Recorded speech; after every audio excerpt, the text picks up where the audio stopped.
ದಿಲ್ಲಿಯಲ್ಲಿ ಸಿದ್ದು ಖರ್ಗೆ 2024ರ ಪ್ಲಾನ್. ಯತೀಂದ್ರ ಖರ್ಗೆ ಅಳಿಯ ಅಖಾಡಕ್ಕೆ fix. Pratap ಸಿಂಹಗೆ picture ತೋರಿಸ್ತಾರ ಸಿದ್ದು. ನಿನ್ನೆ ದಿಢೀರ್ ದಿಲ್ಲಿಗೆ ಹರಿದ ಸಿಎಂ ಸಿದ್ದರಾಮಯ್ಯ ಮತ್ತು ಡಿಸಿಎಂ ಡಿಕೆ ಶಿವಕುಮಾರ್ ದಿಲ್ಲಿಯಲ್ಲಿ 2024ರ ಲೋಕಸಭಾ ಚುನಾವಣೆಯ ಭರ್ಜರಿ ಚರ್ಚೆ ನಡೆಸಿದ್ದಾರೆ. ಸಿಎಂ ಸಿದ್ದರಾಮಯ್ಯ ಬರೀ ಕರ್ನಾಟಕದ ಬಗ್ಗೆ ಮಾತುಕತೆ ನಡೆಸಿಲ್ಲ. ಇಡೀ ದೇಶದ 543 ಲೋಕಸಭಾ ಕ್ಷೇತ್ರಗಳ ಪೈಕಿ ಕಾಂಗ್ರೆಸ್ ಎಷ್ಟು ಕ್ಷೇತ್ರಗಳಲ್ಲಿ ಗೆಲುವು ಸಾಧಿಸಲು ಸಾಧ್ಯ, ಅಲ್ಲಿನ ಲೆಕ್ಕಾಚಾರಗಳೇನು ಅನ್ನೋ ಮಾಹಿತಿಯನ್ನ ಕೊಟ್ಟಿದ್ದಾರೆ. ಕಾಂಗ್ರೆಸ್ ಇಂಡಿಯಾ ಒಕ್ಕೂಟದಲ್ಲಿರೋದ್ರಿಂದ ಮೈತ್ರಿಕೂಟದ ಜೊತೆ ಸೀಟು ಹೊಂದಾಣಿಕೆ ಮಾಡಿಕೊಳ್ಳಬೇಕಾಗಿದೆ. ಕೆಲ ಮೂಲಗಳ ಪ್ರಕಾರ ಕಾಂಗ್ರೆಸ್ ಪಕ್ಷ 300ಕ್ಕೂ ಹೆಚ್ಚು ಕ್ಷೇತ್ರಗಳಲ್ಲಿ ಅಖಾಡಕ್ಕಿಳಿಯುವ ಸಾಧ್ಯತೆ ಇದೆ. ಹಾಗಾದ್ರೆ ಕರ್ನಾಟಕದ ಲೆಕ್ಕಾಚಾರ ಏನು? ಯತೀಂದ್ರ ಮತ್ತು ಖರ್ಗೆ ಅಳಿಯ ಅಖಾಡಕ್ಕಿಳಿಯೋದು ಪಕ್ಕನಾ? 11 ಸಚಿವರನ್ನ ಅಖಾಡಕ್ಕಿಳಿಸೋಕೆ ಸಿದ್ದು ಖರ್ಗೆ ಪ್ಲಾನ್ ಮಾಡಿದ್ದಾರಾ? ಹಾಗಾದ್ರೆ ಯಾರು ಆ 11 ಸಚಿವರು ಅಂದ್ರ ಅದನ್ನ ಡೀಟೇಲ್ ಆಗಿ ತೋರಿಸ್ತೀವಿ. ಆದ್ರೆ ಅದಕ್ಕಿಂತ ಮೊದಲು ಹಲೋ ಕನ್ನಡ ಯೂಟ್ಯೂಬ್ ಚಾನಲ್ ಅನ್ನ ಸಬ್ಸ್ಕ್ರೈಬ್ ಮಾಡ್ಕೊಳ್ಳಿ. ಹಾಗೇನೇ ಪಕ್ಕದಲ್ಲಿರೋ ಬೆಲ್ ಬಟನ್ ಅನ್ನು ಪ್ರೆಸ್ ಮಾಡಿ.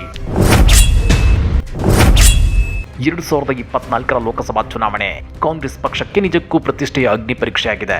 ಈ ಚುನಾವಣೆಯಲ್ಲಿ ಕಾಂಗ್ರೆಸ್ ಪಕ್ಷ ಹೆಚ್ಚು ಸ್ಥಾನಗಳನ್ನು ಗೆದ್ದು ಮತ್ತೆ ಕೇಂದ್ರದಲ್ಲಿ ಕೀ ರೋಲ್ ಪ್ಲೇ ಮಾಡಬೇಕು, ಜೊತೆಗೆ INDA ಕೂಟದ ದೊಡ್ಡಣ್ಣನಾಗಿ ಗುರುತಿಸಿಕೊಳ್ಳಬೇಕು ಅಂತ ಪ್ಲಾನ್ ಮಾಡಿದೆ. ಆದ್ರೆ ದೇಶದ ವಿವಿಧ ರಾಜ್ಯಗಳ ಲೆಕ್ಕಾಚಾರ ಹೇಗಿದೆ ಅನ್ನೋದು ಖರ್ಗೆ ಮತ್ತು AICC ಟೀಮ್ಗೆ ಬಿಟ್ಟಿದ್ದು. ಆದ್ರೆ ನಿನ್ನೆ ಕರ್ನಾಟಕದಿಂದ ಸಿಎಂ ಸಿದ್ದರಾಮಯ್ಯ ಮತ್ತು DCM DK ಶಿವಕುಮಾರ್ ದಿಲ್ಲಿಗೆ ಹೋಗಿದ್ದು ಖರ್ಗೆ ಜೊತೆ ಡೀಪ್ ಡಿಸ್ಕಷನ್ ಮಾಡಿದ್ದಾರೆ. ಕಳೆದ ವಿಧಾನಸಭಾ ಚುನಾವಣೆಯಂತೆ ಈ ಸಲದ ಲೋಕಸಭಾ ಚುನಾವಣೆಯಲ್ಲೂ ಬಿಜೆಪಿ ಮತ್ತು JDS ಗಿಂತ ಮೊದಲೇ ಅಭ್ಯರ್ಥಿಗಳ ಪಟ್ಟಿಯನ್ನು ರಿಲೀಸ್ ಮಾಡೋಕೆ ಪ್ಲಾನ್ ಮಾಡಿದ್ದಾರೆ. ಅಷ್ಟೇ ಅಲ್ಲ, ಕರ್ನಾಟಕದ 28 ಲೋಕಸಭಾ ಕ್ಷೇತ್ರಗಳ ಪೈಕಿ 25 ಸೀಟುಗಳನ್ನು ಗೆಲ್ಲಲೇಬೇಕು ಅಂತೇಳಿ ರಾಜ್ಯದ 11 ಸಚಿವರನ್ನೇ ಈ ಸಲದ ಅಖಾಡಕ್ಕಿಳಿಸೋಕೆ ಹೈಕಮಾಂಡ್ ಮುಂದಾಗಿದೆ. ಹಾಗಾದ್ರೆ ಯಾರು 11 ಮಂದಿ ಅನ್ನೋದನ್ನ ತೋರಿಸ್ತೀವಿ. ಆದ್ರೆ ಅದಕ್ಕಿಂತ ಮೊದಲು ನಿನ್ನೆ ಸಿಎಂ ಸಿದ್ದರಾಮಯ್ಯ ಕ್ರಿಕೆಟ್ ದಂತಕತೆ ಮತ್ತು ಲಿಟಲ್ ಮಾಸ್ಟರ್ ಸಚಿನ್ ತೆಂಡೂಲ್ಕರ್ ಅವರನ್ನ ಭೇಟಿಯಾಗಿದ್ದು ಯಾಕೆ ಅನ್ನೋದನ್ನ ನೀವು ನೋಡಲೇಬೇಕು.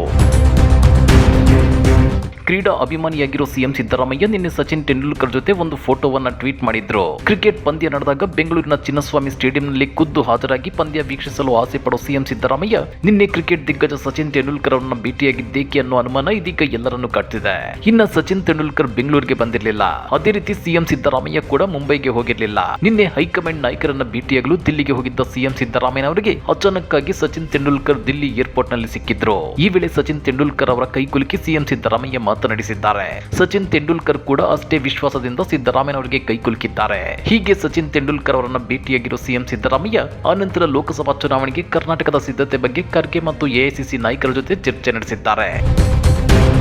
ಈ ವೇಳೆ ಮೈಸೂರು ಕೊಡಗು ಲೋಕಸಭಾ ಕ್ಷೇತ್ರದ ಟಿಕೆಟ್ ಯತೀಂದ್ರ ಸಿದ್ದರಾಮಯ್ಯ ಅವರಿಗೆ ಬೇಕು ಅಂತೇಳಿ ಸಿಎಂ ಸಿದ್ದರಾಮಯ್ಯ ಪ್ರಸ್ತಾಪಿಸದೇ ಇದ್ರು ಯತೀಂದ್ರ ಅವರನ್ನ ಅಖಾಡಕ್ಕಿಳಿಸಿದ್ರೆ ಗೆದ್ದು ಬರ್ತಾರ ಅನ್ನೋ ಚರ್ಚೆ ನಡೆದಿದೆ ಎನ್ನಲಾಗ್ತಿದೆ. ಅದೇ ರೀತಿ AICC ಅಧ್ಯಕ್ಷ ಮಲ್ಲಿಕಾರ್ಜುನ್ ಖರ್ಗೆ ರಾಜ್ಯಸಭಾ ಸದಸ್ಯರಾಗಿರೋ ಕಾರಣ ಕಲಬುರಗಿ ಲೋಕಸಭಾ ಕ್ಷೇತ್ರದಿಂದ ಸ್ಪರ್ಧಿಸುವ ಸಾಧ್ಯತೆ ಇಲ್ಲ.